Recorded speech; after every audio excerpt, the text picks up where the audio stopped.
এই গরম তো মেজাজ হট হয়ে গেছে। আজকে অনেক গরম পড়ছে, আর হচ্ছে যে এই গরমের মধ্যে আমরা যাওয়ার চেষ্টা করতেছি। আমরা এখন যাব পৌর মার্কেটের ওইদিকে, কারণ পৌর মার্কেটে যে আমাদের একটু কিছু কাজ আছে, সেই কাজটা এখন আমরা করব। আপনারা দেখতে পাচ্ছেন কিছু জিনিসপত্র বাইরে বিক্রি করে, এই জিনিসগুলো খুবই ভালো লাগে, কিন্তু কখনো মানে কেনা হয় নাই। এগুলো কি ভালো হবে জিনিসগুলো? যদিও আমার কোনো এই বিষয়ে আইডিয়া নেই।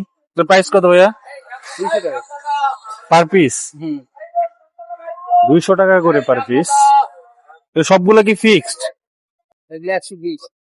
120। ভাবছিলাম যে এগুলোর প্রাইস একটু কম হবে, কিন্তু প্রাইস তো দেখতেছি ভালোই। আমাদের মতো ভিডিও করা যাবে না, যখন তখন অ্যাক্সিডেন্ট হইতে পারি, আমরা বলা যায় না। তো বি কেয়ারফুল। আস্তে আস্তে আস্তে। হট শোল্ডার দেখি এখানে পাই কিনা আমার গেঞ্জি। এগুলো আমার হবে, হতে পারে। আপনি বলছি যে এই গরম তো মেজাজ হট হয়ে গেছে। না, প্রশ্নই আছে অনেকের ইম্পসিবল। অনেকেই আছে এরকম। আমি তাহলে কি ওনাকে আমি যদি সেকেন্ড টাইম ওনাকে বলতাম যে এইটাই দিতে হবে, তাহলে একটা কথা। তারপরেও ভাই একটু ভালো ব্যবহার করলে আপনার বেচা কিনা ভালো হবে। আপনার যদি না নেই আমি অন্যখানে পাবো না। কাস্টমারের সাথে বাকবিতণ্ডা হচ্ছে। তো হচ্ছে যে কাস্টমার, এটা আমি কিছু ক্ষেত্রে দেখছি যে কিছু দোকানদার আছে খুবই রাফ ব্যবহার করে, এটা ঠিক না। মানে সেকেন্ড টাইম প্রশ্ন করলে তারা চেতে যায়, সেইটাই এখানে হয়েছে। তো আমরা দেখি এই ভাই কি অবস্থা। ওই ড্রপ শোল্ডার জাতীয় গেঞ্জি আছে না? এগুলো কি আমার আমার হবে এরকম কোন গেঞ্জি আছে এখানে? ডাবল এক্সেল না,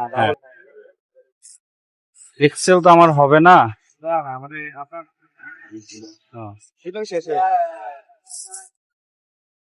গেঞ্জিগুলো অবশ্য সুন্দর আছে।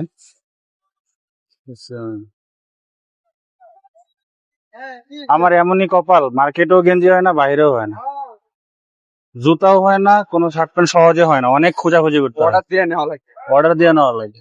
তাই তো দেখতেছি এইখানেও আমরা মোটামুটি ব্যর্থ হয়ে গেলাম। বাহিরে ভাবছিলাম যে বাহিরে কোনো গেঞ্জি পাবো কিনা, বাহিরে তো পেলাম না, ভিতরেও পেলাম না, বাহিরেও পেলাম না। আসলে সব জায়গায় আমরা ব্যর্থ হয়ে যাচ্ছি। আমি বুঝলাম না, রংপুর একটা বিভাগীয় শহর, সেইখানেও আমার কোনো জামা কাপড় সহজে পাওয়া যায় না, খুবই রেয়ার যদি পাওয়া যায়। আর আমার লাইফে জুতা তো কখনো একদম পারফেক্টলি হয়ই নাই। জুতা হয় ছোট নিতে হয়েছে, পায়ে অনেক ব্যথা পাই পড়লে, পরে আস্তে আস্তে ঠিক